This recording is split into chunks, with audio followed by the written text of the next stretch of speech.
Bueno, ¿qué tal? Acá estamos en la bienvenidos a la segunda parte de la clase. Esta parte va a ser mucho más breve, la otra se extendió un poquito, pero bueno, entramos de lleno en materia, así no perdemos más tiempo.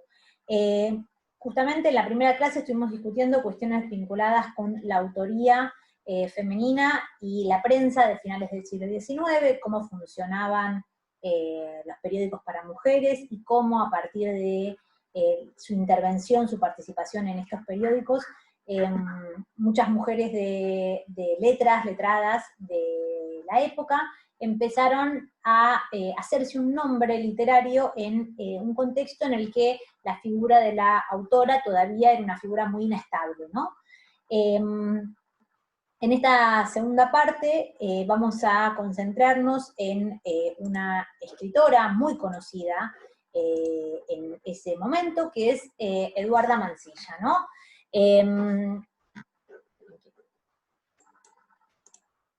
Justamente al final de la primera parte de la clase estuvimos charlando sobre, digamos, planteé, ¿no?, esta idea de un colectivo de escritoras que empieza a hacerse un nombre, a publicar textos y a convertirse, digamos, a aspirar a la autoría en el contexto de los 80, en la Argentina de los 80, y cómo este colectivo o esta genealogía presenta dos aristas, ¿no? Las mujeres, las escritoras nobles, y las mujeres que, como Mansilla o como Gorriti, Juana Manuela Gorriti,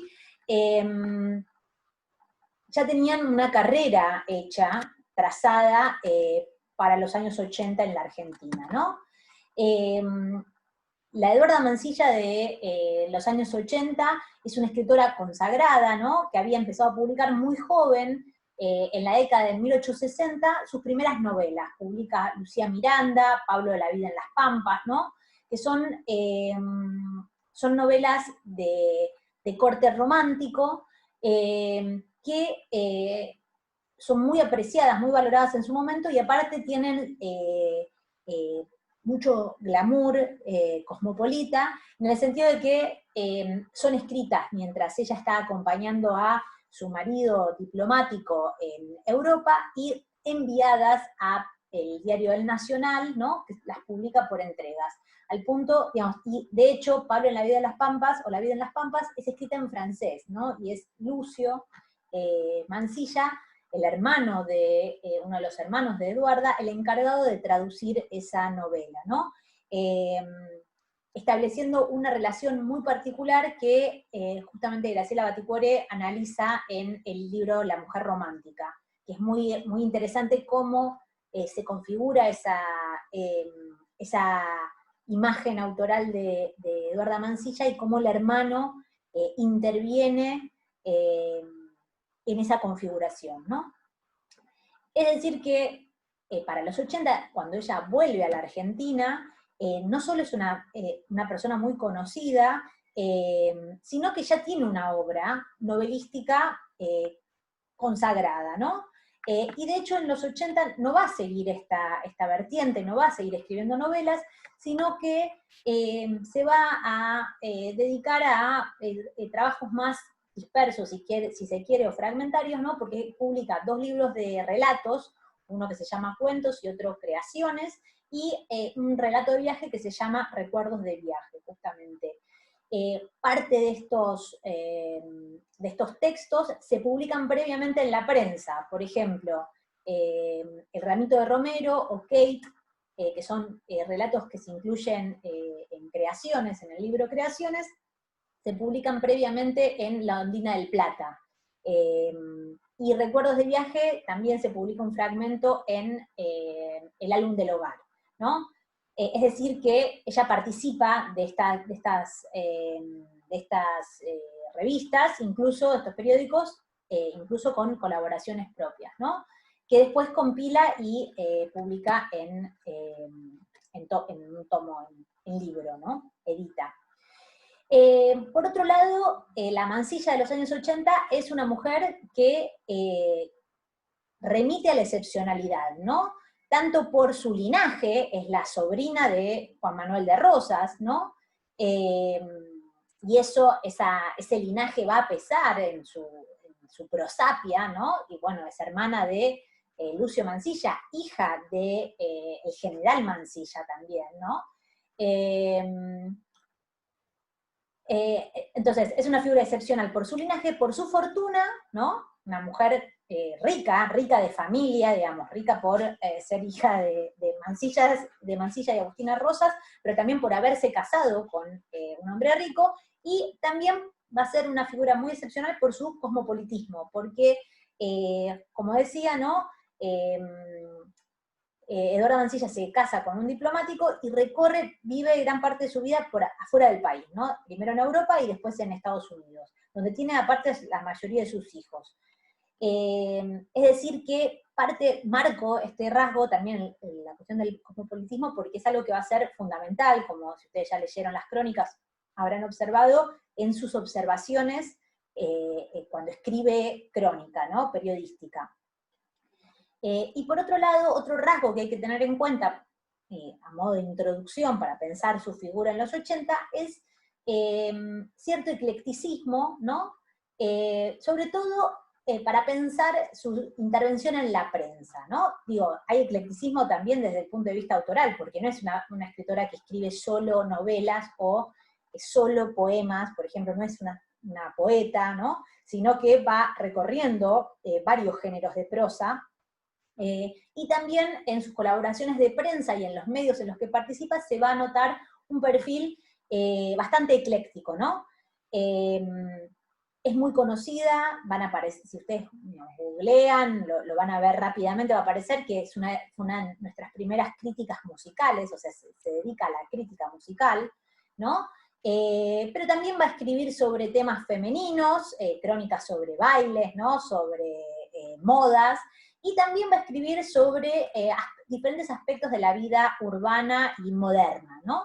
Y en este sentido también va a ser ecléctica en los lugares en los que publica. Entonces van a haber colaboraciones de ella en los periódicos para mujeres, por ejemplo, que estuvimos analizando en la primera parte de la clase, pero también van a aparecer muchas colaboraciones de ella en el diario El Nacional y en La Tribuna, ¿no? Sobre todo en El Nacional, que es el diario de Sarmiento, fundado por Sarmiento, y que los conecta porque ellos eran muy amigos, ¿no? Entonces, en general, ella va a publicar sus crónicas en El Nacional.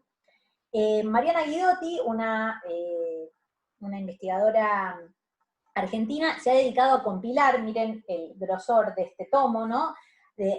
A compilar los escritos periodísticos de Eduarda Mansilla, ¿no? Y de esta compilación, que fue editada por Corregidor y que la pueden encontrar por Mercado Libre, seleccionamos las crónicas que ustedes tienen para leer de ella, ¿no? Justamente para ir acercándonos para empezar a hablar de estas crónicas, me interesa tomar como referencia, yo decía, ¿no? El Nacional, este diario en el que elige escribir Mansilla, una cita de Sarmiento, que aparece en un artículo que se llama La vida inteligente, perdón, de la inteligencia en la vida argentina, que dice lo siguiente, dice, Eduarda ha pugnado 10 años por abrirse las puertas cerradas a la mujer, por entrar como cualquier cronista o repórter en el cielo reservado a los escogidos machos, hasta que al fin ha obtenido un boleto de entrada, a su riesgo y peligro, como le sucedió a Juana Manso, a quien hicieron morir alfilerazos porque estaba obesa y se ocupaba de educación, ¿no? Esto dice Sarmiento en los 80, es un artículo de prensa que aparece también en el Nacional, y que cita María Rosa Lojo, en un artículo en el que trabaja la relación entre Sarmiento y Mansilla, que se encuentra fácilmente en Cervantes Virtual. María Rosa Lojo es una de las especialistas, la gran especialista, si se quiere, de Mansilla en el mundo de la crítica literaria, ¿no? Entonces, esta idea de que el mundo de la prensa, por fuera de todo este circuito que yo estuve describiendo, ¿no? De del periodismo para mujeres, salirse de ese coto cerrado, digamos, es algo sumamente complicado, es algo que se tiene que luchar, ¿no? Incluso una mujer, como decía, consagrada, con linaje, con educación, cosmopolita, reconocida como Eduarda Mansilla, ¿no? Incluso ella debe luchar, según marca Sarmiento, ¿no? Por entrar, ¿no? A ese lugar de hombres. En algún punto la prensa y el mundo sigue siendo un lugar de hombres en el que las mujeres tienen vedado, al que las mujeres tienen vedado el acceso, ¿no? Entonces ellas pueden, en algún punto, me parece interesante justamente recuperar estas crónicas de Mansilla en el Nacional porque funcionan como el contrapunto de todo ese circuito de prensa que estuve describiendo antes. Miren, en algún punto uno podría decir, miren todo lo que tienen que hacer estas escritoras nobles, que no tienen los mismos títulos que Mansilla, para poder escribir, digo, y en el espacio acotado de la prensa para mujeres, porque del otro lado, todo lo que hay por fuera de ese coto cerrado de y para mujeres es sumamente ríspido, ¿no? Como ambiente y como lugar de acceso a la publicación. De hecho, en el caso de la otra escritora consagrada del periodo que está escribiendo en ese momento, como, digamos, ahí aparece Juana Manso como alguien que sufrió mucho, una precursora, ¿no? Que aparte muere en 1875, así que no llega a ver como todo ese momento, que a quien sufre mucho ese carácter de mujer de avanzada y de querer hacer cosas que no se le estaba permitido a las mujeres en esa época, y la otra figura de escritora consagrada de la época es Borriti, que también elige otras estrategias, ¿no? Elige el evento cultural en su casa, elige dirigir una publicación para mujeres, ¿no? Elige abordar el campo cultural y reforzar su impronta autoral a partir de otros mecanismos diferentes a los que va a elegir Mansilla en este caso, ¿no? A partir de la crónica. Entonces, me parece importante tener en cuenta este contexto y estos rasgos sobre Mansilla antes de entrar al corpus que elegimos, ¿no? para esta clase, esta segunda parte de la clase. Entonces, el primer texto que me gustaría trabajar, no es el primero que tienen ustedes en el orden de la selección del corpus, pero sí me interesa trabajar este texto en primer lugar porque es la primera crónica que ella publica en El Nacional, ¿no? Entonces es de alguna manera su presentación en sociedad en el mundo de la prensa periodística no para mujeres, ¿no? Para el público general, para el diario. Y de hecho, ¿no? La crónica, que se titula Una visita a la penitenciaría, está dedicada a la madre, ¿no? De nuevo aparece la dedicatoria, esta vez a la madre, como un gesto de apoyo, ¿no?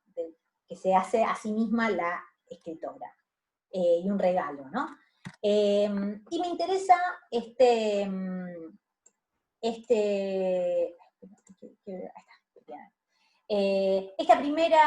primera colaboración en el Diario Nacional, porque me parece que en esta primera colaboración podemos ver ciertos rasgos de la configuración del yo autoral en la prensa, ¿no? Que van a ser constantes en sus crónicas de diario, ¿no?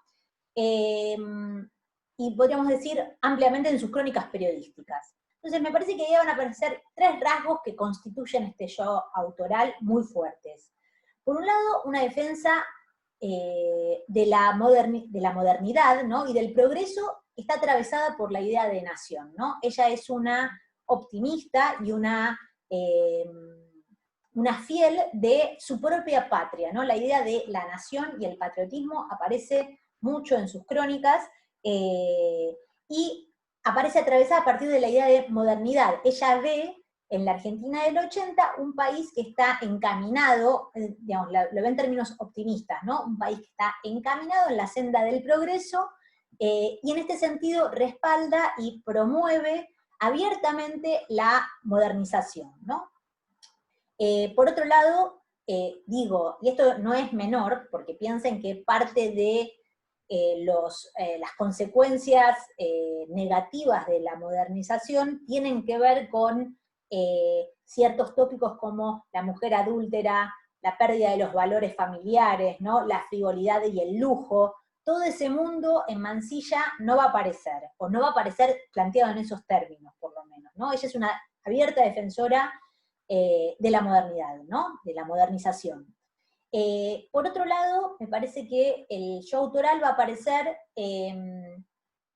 configurado, digamos, va a trazar su autoridad en el texto a partir de un doble movimiento. Por un lado, como una mujer que asume su posición excepcional, ¿no? Y hace uso de su excepcionalidad, ¿no? Y por otro lado, alguien quien es capaz de salirse de esos beneficios, de esos privilegios, a partir de la experiencia, ¿no? Y esto es algo que me parece central para pensar por qué Eduarda Mansilla escribía crónicas, y para pensarla a ella como autora específicamente de crónicas, ya no de novelas ni de cuentos, ¿no?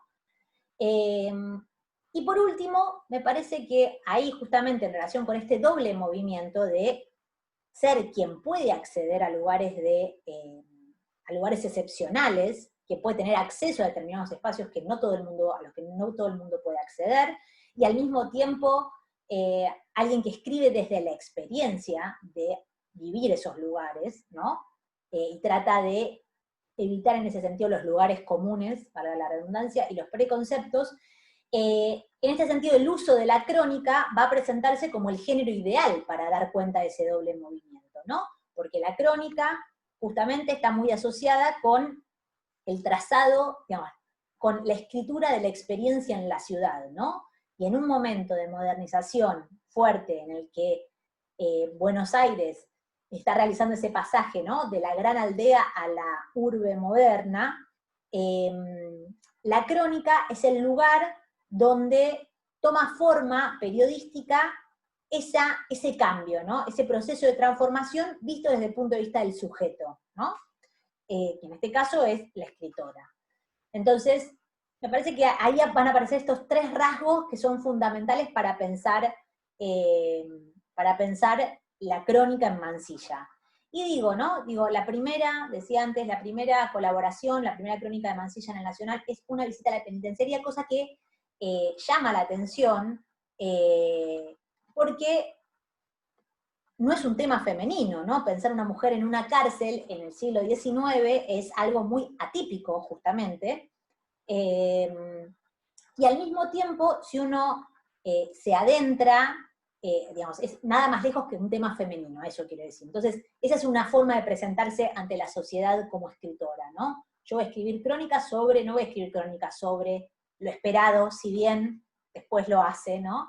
Los esperados temas femeninos, sino que voy a escribir crónicas sobre cualquier espacio novedoso que dé cuenta de lo nuevo, ¿no? Y del progreso. Y en ese punto, la penitenciaría es ese espacio, en ese momento, porque es una de las, justamente lo que ella va a tratar de narrar en su crónica, ¿no? Uno de los símbolos de la modernidad del Estado Nacional, ¿no? Esto lo ha trabajado muy bien en su libro Lila Caimari, en un libro justamente sobre el sistema penitenciario y el castigo y el delito en la Argentina, ¿no? Que se llama Si esto es un delincuente, que es buenísimo para trabajar estas cuestiones. Y de hecho, se puede incluso trazar un paralelo porque, digamos, la penitenciaría fue un ejemplo de modernidad y fue tan importante en la Argentina a finales de los años 70, ¿no? En este cambio de modelo de la prisión antigua a la prisión moderna, que también va a aparecer, por ejemplo, también en Martín Fierro, ¿no? Es decir, Mansilla está trabajando en la penitenciaría no solo porque no es esperable que una mujer escriba sobre eso, sino porque realmente es un símbolo de modernidad en ese momento. Eso es lo que quería remarcar, ¿no? Y así va a ser trabajado justamente en su texto, ¿no? Cito un fragmento. Cárcel y sombra fueron en un tiempo sinónimos. Nadie imagine por un momento que en la penitenciaría de mi patria hay un solo rincón en donde el sol, el gran amigo de la naturaleza, no tenga el derecho de penetrar libremente, alegrando todo cuanto toca.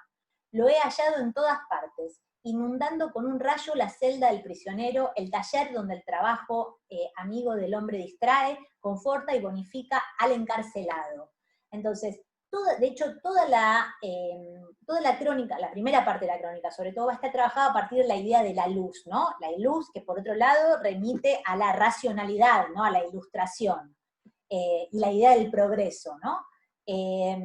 Es un espacio en donde no hay oscuridad, dice ella, ¿no? Y eso es lo que marca el cambio de este espacio y el lugar, en algún punto, ¿no? El cambio de esta nación, el lugar a donde está apuntando, está ocupando esta nación, o el camino en el que está encaminado, estoy con las redundancias, en el país, ¿no?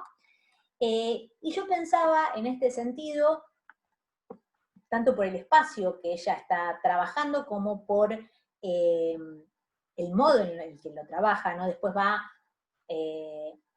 a mencionar los talleres, el taller de costura, va a mencionar que encuentra un libro de Navarro Viola, de la biblioteca de Navarro Viola, es decir, en esa cárcel hay lectores, ¿no? Hay lectores que compran libros, o a los que les traen libros para quienes ellos pueden escribir. Ahí también hay un gesto muy interesante en relación a la construcción del público que trabaja Mansilla, y me parece justamente que yo me acordaba cuando leía esta primera crónica de un trabajo muy importante que a mí me gusta mucho, un libro que me gusta mucho, que se llama Berlín 1900, Prensa, Lectores y Vida Moderna, de un crítico que se llama Peter Fritzsche, que justamente trabaja cómo la prensa berlinesa en 1900 es la gran, es el mapa, la gran guía para los lectores para que puedan procesar todos los cambios que está atravesando Berlín en ese momento, vinculados con la modernización. Cómo Berlín se está transformando en una gran ciudad y la prensa genera un imaginario para que los ciudadanos de Berlín puedan procesar esos cambios, ¿no? Entonces, ese análisis que hace Fritzsche justamente se condensa en esta idea, ¿no? De que la prensa elabora protocolos de lectura y ofrece nuevos modos de mirar, descubrir y consumir las experiencias que ofrecen las ciudades en la modernidad, ¿no? La prensa es la que ayuda a leer la ciudad, eso es lo que dice Fritzsche, ¿no? Me parece que ahí es parte de lo que está tratando de hacer Mansilla, ¿no? Al ver este nuevo espacio, le está dando un protocolo de decodificación de este nuevo espacio a los lectores del Nacional, ¿no? Eso por un lado. Por otro lado, me interesaban recortar dos cuestiones más que me parecen muy importantes para pensar a Mansilla en el Nacional y como escritora, para pensar en la autoría femenina, ¿no? Leo las dos citas brevemente. Dice, al penetrar en aquel recinto del trabajo que conforta, que distrae, es cuando entra a los talleres, que distrae, que ocupa, que mata el tiempo, ese amigo del hombre, el más cruel enemigo del prisionero, sentí una turbación invencible. Recordé que si bien ya lejana de la edad temprana en la que las galas de la juventud acrecientan las dotes físicas, era mujer, y que para el prisionero privado de la madre, de la hermana, del amante, eso bastaba, que mi presencia allí podía ser intempestiva, ¿no? Ella, a medida que va adentrándose en los espacios más íntimos, casualmente, de los prisioneros, de los presos, va sintiéndose progresivamente incómoda porque se da cuenta de que su figura, su presencia ahí es excepcional, ¿no? Justamente, ella usa sus contactos de alguna manera, su impronta excepcional le permite acceder a espacios a los que otras mujeres no pueden acceder, pero sin embargo no deja de notar esa diferencia y sobre todo dar cuenta de esa diferencia, ¿no? Ponerla en la escritura. Y acá vamos a una segunda parte que también me parece muy importante. Dice ella en un momento, allá hacia el final de la crónica, quise darme cuenta cabal del castigo que imponen a los delincuentes. Allí, como en los círculos de Dante, hay graduaciones en las culpas. Cuando incurren en alguna falta los encierran en cárcel dura, y me hice encerrar en la estrecha celdilla alumbrada escasamente por una ventanilla diminuta colocada muy en alto. La sensación que experimenté no fue en extremo penosa, porque apenas permanecía confinada ahí me rata. Permanecí confinada pocos segundos, pero comprendo que la falta de luz continuada debe producir una sensación vertiginosa muy cruel.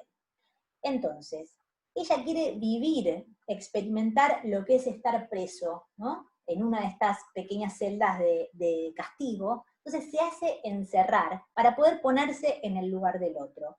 Y a esto me refiero con este doble movimiento que traza su autoridad en los textos, que tiene que ver con su carácter excepcional y marcar su excepcionalidad, ¿no? Esta mujer con linaje, fortuna y mundo, y al mismo tiempo querer vivir, ¿no? Querer experimentar aquello que está narrando o que está viendo, ¿no? Ser encerrada como un preso más, para poder ponerse en el lugar del otro. Que es una dimensión, aparte, por otro lado, central de la escritura, ¿no? Poder vivir para escribir, que es, ¿no?, lo que va a defender Alfonsín Storni, ¿no? En sus crónicas y en su poesía también.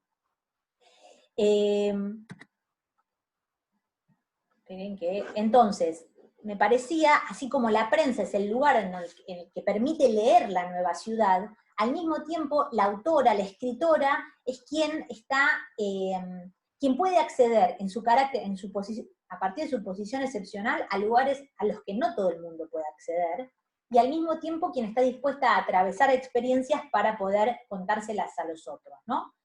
Y ahí me parecía que otra lectura que podía, en todo caso, si a ustedes les interesa el tema, servir y ser inspiradora, es el conocido libro de Julio Ramos, Encuentros de la Modernidad en América Latina, en el que él trabaja la prensa la crónica modernista, ¿no? La crónica sobre todo de Martí, y cómo ese sujeto inmerso en la modernidad, ¿no?, usa la crónica para dar cuenta de ese proceso de transformación a partir de su propia subjetividad, ¿no? Y acá, en alguna medida, antes aún, ¿no?, una década antes, está pasando lo mismo, ¿no? Eso es lo que va construyendo Mansilla, me parece, en sus crónicas. Esta idea de dar cuenta de una ciudad que está cambiando y de una sociedad que está cambiando, a partir de un lugar de privilegio que, por otro lado, todo el tiempo se está corriendo, del cual todo el tiempo está corriendo para atravesar esas experiencias. Es lo que yo llamo, de alguna manera, un poco emulando a Echeverría, con otro uso, ¿no?, una mirada estrábica, ¿no? Es alguien que está, digamos, estrábica en ese sentido, en el que ella usa esos lugares de prestigio y de privilegio, y al mismo tiempo se corre de esos lugares a la hora de mirar, ¿no? Quiere mirar desde otro lugar. Entonces, no se va a tratar tanto de los temas que ella tome, ella puede trabajar cualquier tema, puede trabajar la moda, los bailes, sino, no se trata de que ella es atípica o excepcional por los temas que trabaja, sino por la mirada que tiene sobre esos temas, ¿no?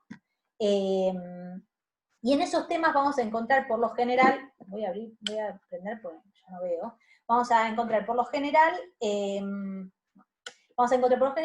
temas muy acuciantes para la época, ¿no?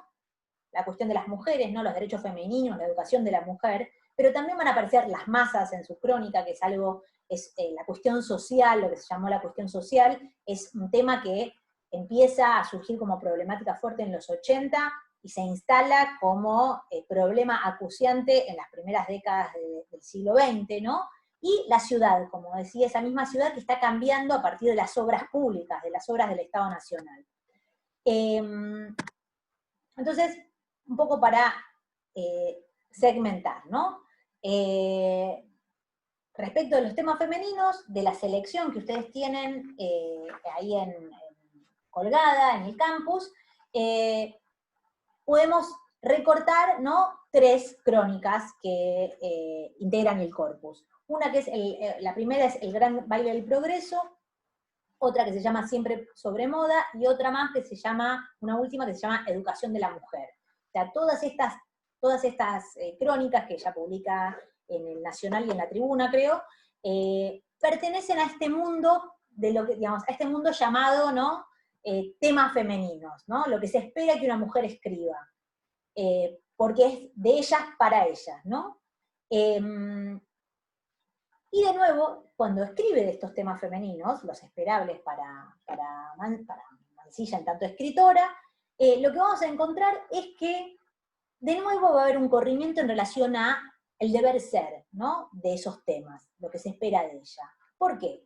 Por ejemplo, en relación con el lujo, ¿no? El lujo es un gran tema, un gran tópico de la prensa para mujeres de los 80, respecto al cual siempre hay un doble movimiento, porque mientras el lujo funciona como un vehículo de estas revistas, ¿no?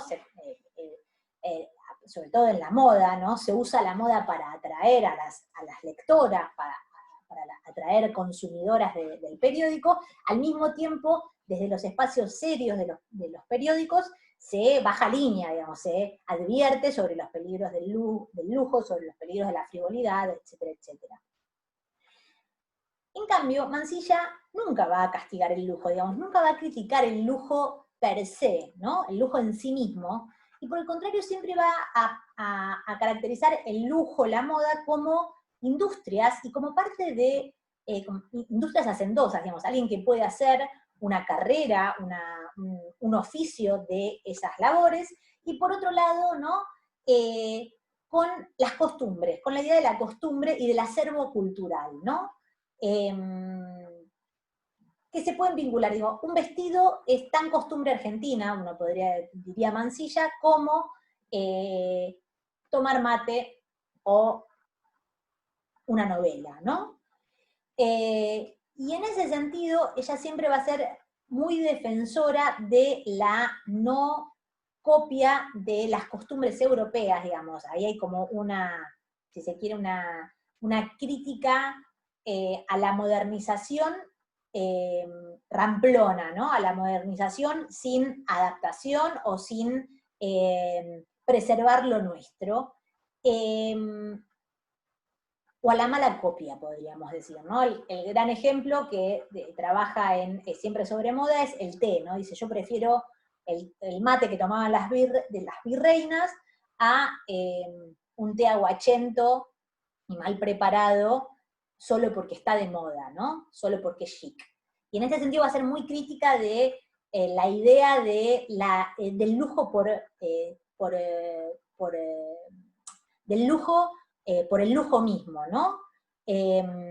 Va a diferenciar muy claramente entre el lujo y entre el lujo frívolo y el lujo como mecanismo del arte, ¿no? Como vía de la práctica artística, el acervo cultural. Y ahí, bueno, tienen una cita de que aparecen siempre sobre moda, justamente atacando a quienes practican el lujo de esa manera, a quienes van a Europa y copian a Europa. Y toda esa crónica está construida, de hecho, desde el lugar de la excepción, digamos, de la excepcionalidad. Ella, que ha vivido en Europa tanto tiempo, que conoce Europa en detalle, es quien puede ver la mala copia, ¿no? Quien solo copia para simular o para plantearse por sobre los demás, ¿no? Y a esas personas ataca, ¿no? Dice, hay en el mundo una cantidad de gente frívola y hueca de todas las nacionalidades, que suele ser rica y que lo aparenta siempre, cuya única ocupación es vivir, con chic. Estos infelices se atraen recíprocamente, se imitan, se desgarran entre sí y luego, de vuelta a su país, pretenden ser ellos únicos que conocen el secreto de vivir bien y a la moda. Nada de imitaciones, seamos originales en cuanto nos sea posible y así tendremos una personalidad artística y social y simpática y duradera, ¿no?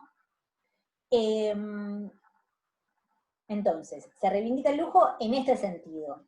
Por otro lado, respecto de otra posición que va a llamar la atención, es la que aparece en Educación para la Mujer, en la que reivindica la costura como parte de la enseñanza femenina, ¿no? Que eso es algo que las posiciones más progresistas, más asociadas a la defensa del acceso de las mujeres a los estudios superiores y digamos, a la defensa de la universalización de la enseñanza, ¿no? Denostaban, ¿no? La idea de la economía doméstica, las manualidades, la costura. A contrapelo de esa tradición, ¿no? Mansilla, una mujer aparte muy ilustrada y versada, defiende las labores femeninas, ¿no?, como una actividad de ocio y aparte un trabajo, un posible trabajo, una forma posible de mantenerse económicamente, ¿no? Al punto, ¿no?, que ella dice, cuando la mujer cose es cuando el pensamiento se reconcentra mejor. Y plantea como ejemplo, digamos, y de hecho plantea, ¿no?, que la costura ayuda eso, a pensar mejor, a ser más ordenado. Dice, bueno, los granaderos de San Martín cosían, ¿no?, la idea de la disciplina y el detallismo y la precisión que da la costura, ¿no?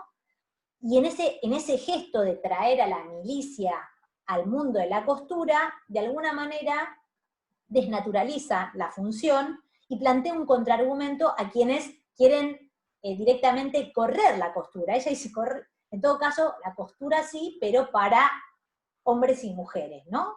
Que me parece que ahí está lo novedoso de ese gesto. Y plantea como evoca el recuerdo de su padre, ¿no? Dice, mi padre, el general Mansilla, me cortó mi primera muñeca y enjugó de esa suerte mis lágrimas que corrían sin motivo aparente. Quizás fuera el despecho de no poder hacerlo yo misma, ¿no?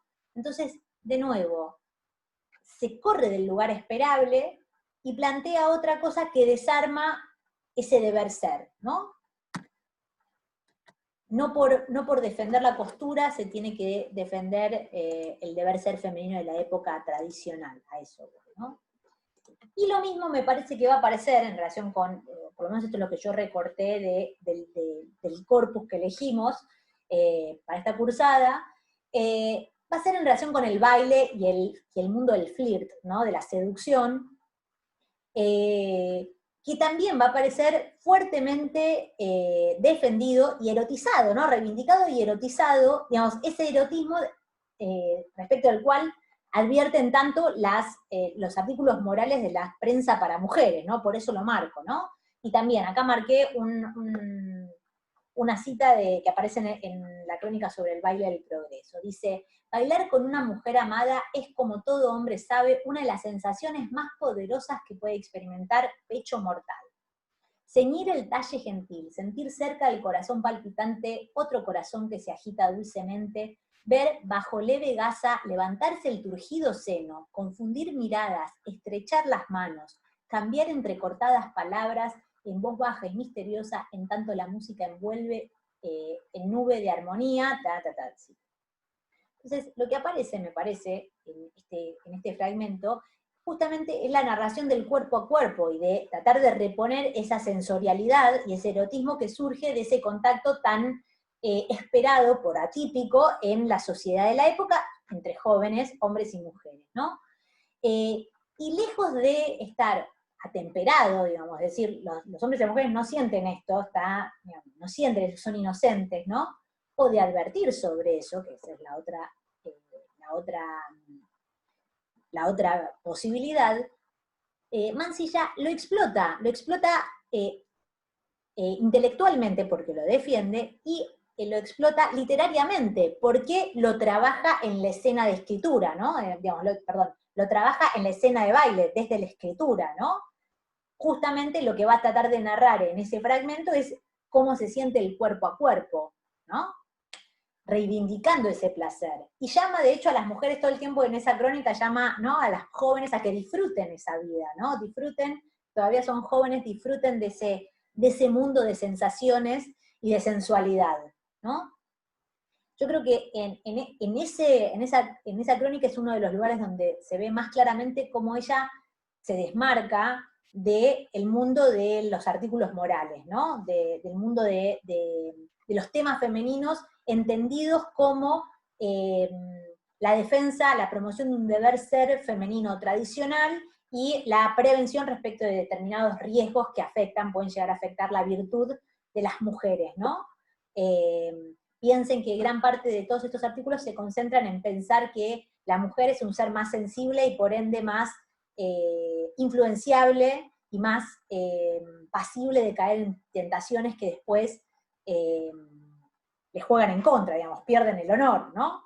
Y eso, ahí, digamos, la escritora más que se posiciona más claramente desde ese lugar es Lola La Rosa, ¿no? Que advierte todo el tiempo sobre los peligros del baile, los peligros del lujo y de la frivolidad, y, ¿no?, los peligros de la falsa modestia y del afán de figurar de las mujeres en estos espacios, ¿no?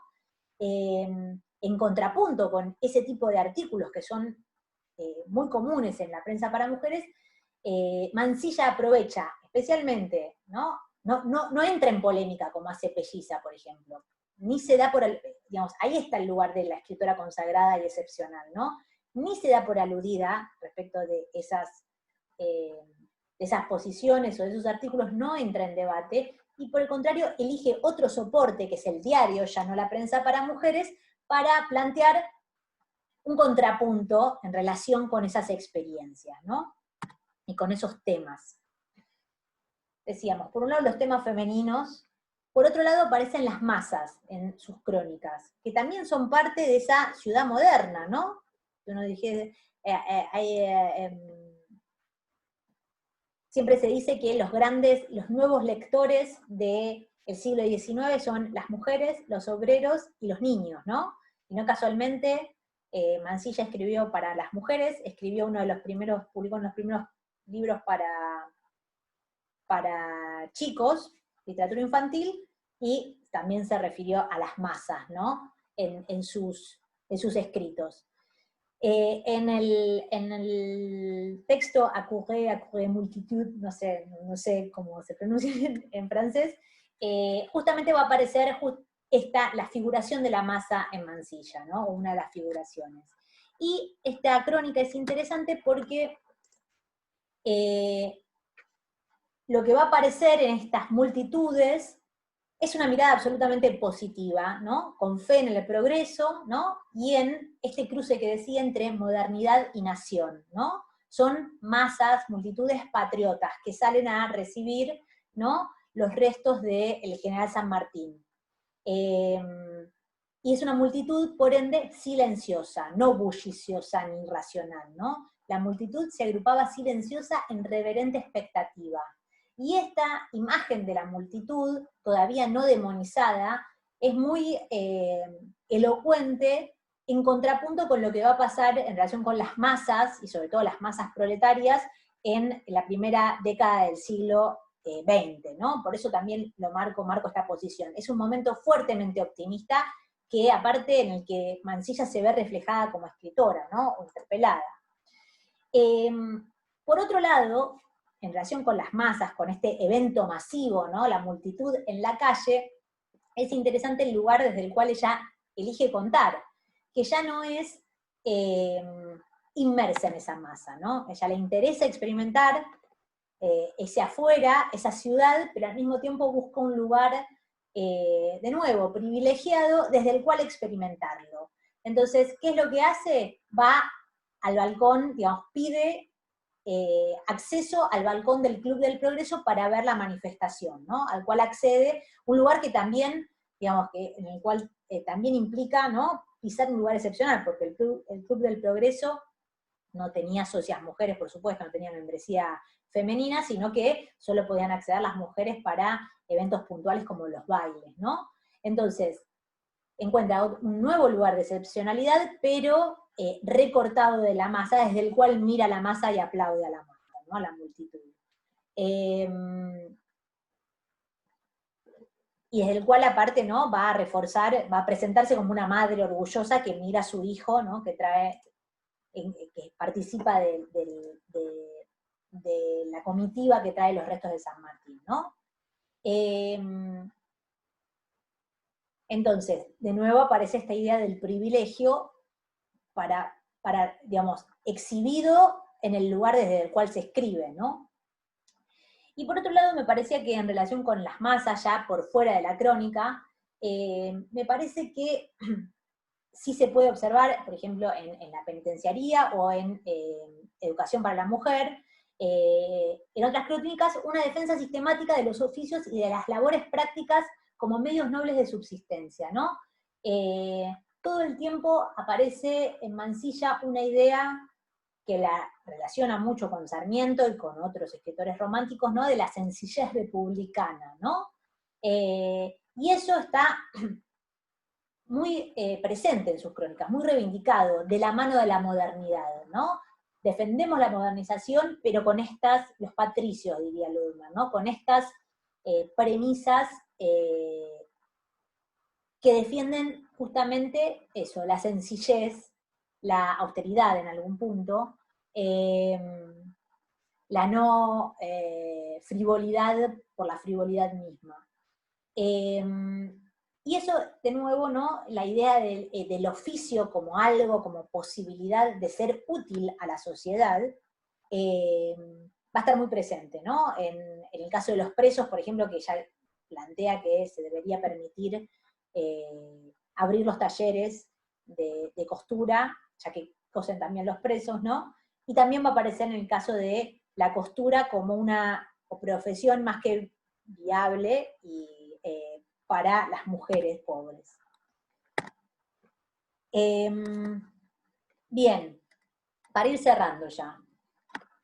Mansilla, a mí, digamos, me interesaba concentrarme o trabajar primero toda la cuestión de la ciudad y esta interlocución o esta ida y vuelta con los temas femeninos, justamente porque me parece que es ahí donde aparece algunos de los tonos más frescos y novedosos en relación con su propia escritura, ¿no?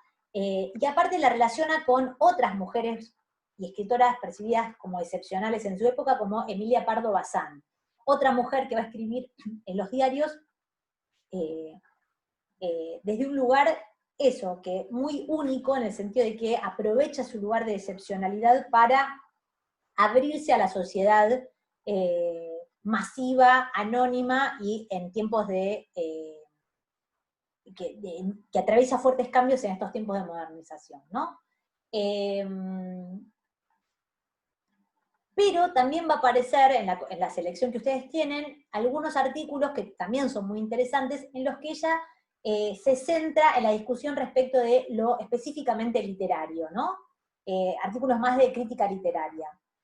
Esos artículos, no casualmente, no pertenecen al diario El Nacional, no son publicados en El Nacional, sino que aparecen en La Ondina del Plata, en Carta de la autora de Kate, tienen ustedes para leer, y en la Biblioteca Popular de Navarro Viola, ¿no? Aparece como también uno de los artículos que pide Navarro Viola.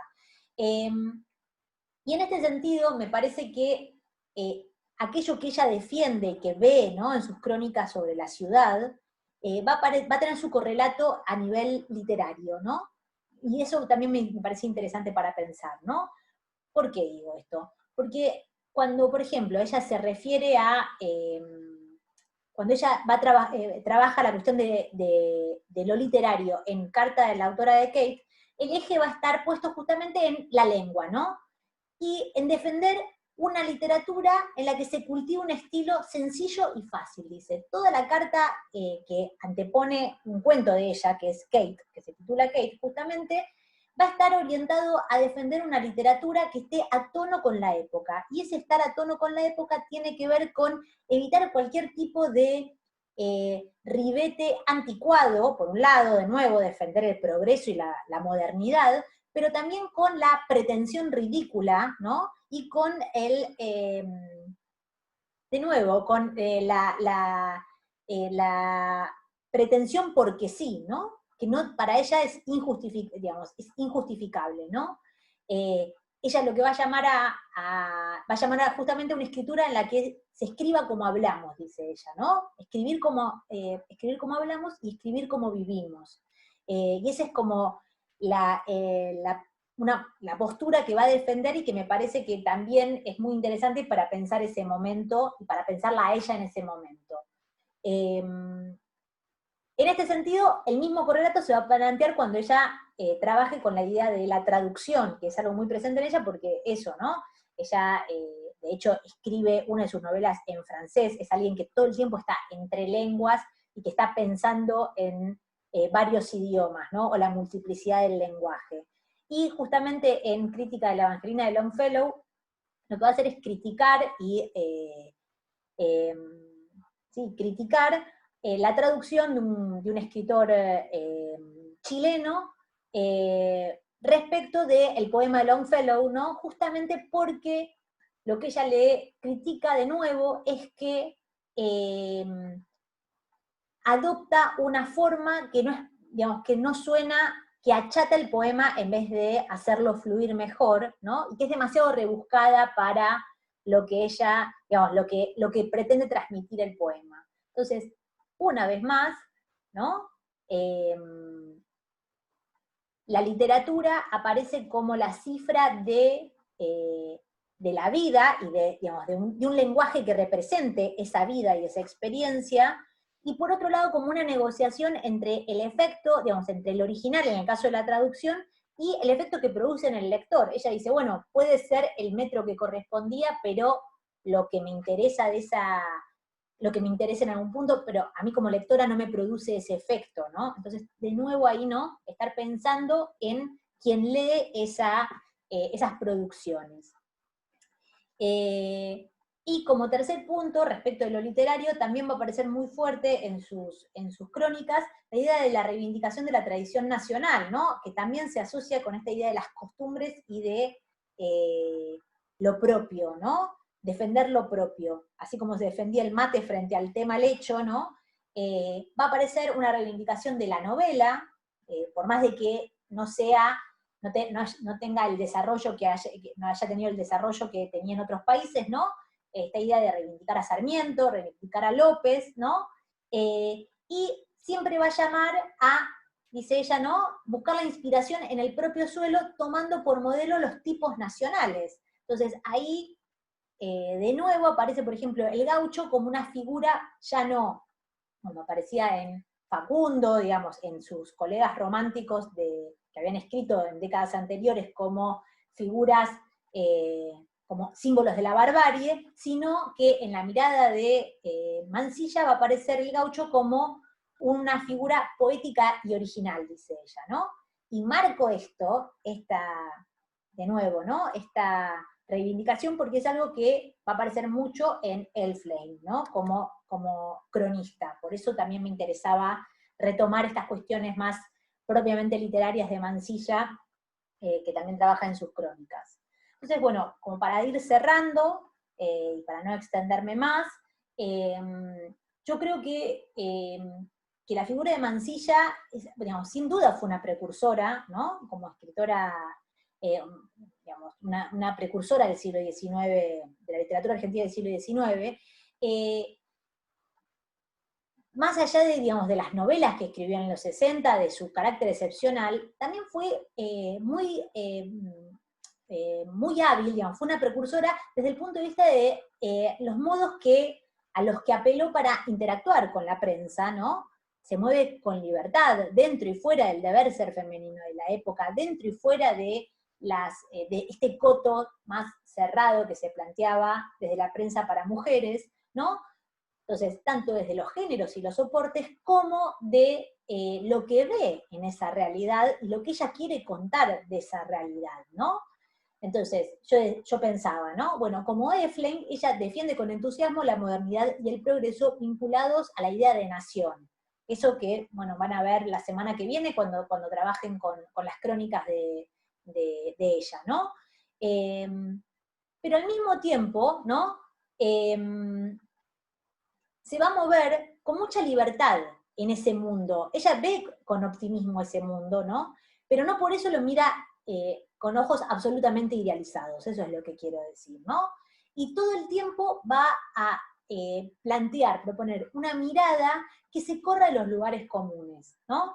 Que se piensan para las mujeres de la época y para las escritoras en particular. Y en ese sentido también, y en esa idea de en ese sentido también se vincula con Alfonsina Storni, quien escribía, digamos, muy distinto a ella y tiene una procedencia muy distinta y un linaje muy diferente como autora, ¿no? Pero más allá de estas cuestiones que marqué, me parece que tanto en el caso de Elflame y en el caso de Storni, y como van a ver después, digo, María Modeno, digamos, como en las cronistas en general, lo que aparece en Mansilla, en esta faceta periodística de Mansilla, es la idea de un yo que se construye a partir de la experiencia, ¿no? Se vive para escribir y se escribe para vivir. Y eso aparece todo el tiempo como el foco central de sus crónicas, ¿no? Mostrar que está ahí y que ese sujeto que está ahí y ve lo que está pasando alrededor es atravesado por esa vivencia, ¿no? Por esa experiencia. Me parece que ahí está lo más moderno de Mansilla, porque recordemos que es un momento en el que todavía se espera que las mujeres se queden encerradas en su casa, ¿no? Virginia Woolf dice, para escribir hay que matar al ángel del hogar, ¿no? En la década del 20, entonces, de 1920.